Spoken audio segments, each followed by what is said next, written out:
रोहित शर्मा रचिले इतिहास निज नाम कले आउ एक रेकर्ड। चलती T20 world cup super 12 stage रे भारत आज साउथ आफ्रिका ठारू 5 विकेट परास्त होई। मैच रे रोहित शर्मा एक नुआ रेकर्ड स्थापना करछंती।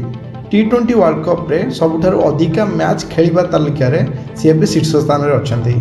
से श्रीलंकार पूर्वतन खेलाड़ी दिलशान को टपी एवं शीर्ष में पहुंचती। 2007 रे इनागुराल एडिशन ने रोहित शर्मा T20 विश्वकप रे खेली सेबेठू ए पर्यंत 8टी T20 वर्ल्ड कप खेला जाइछि और से समस्त रे रोहित शर्मा खेली।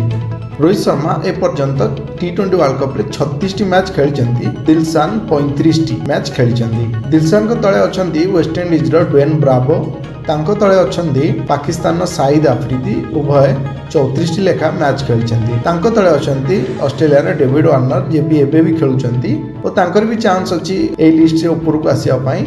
डेविड वार्नर भी 34 मैच T20 वर्ल्ड कप रे खेली।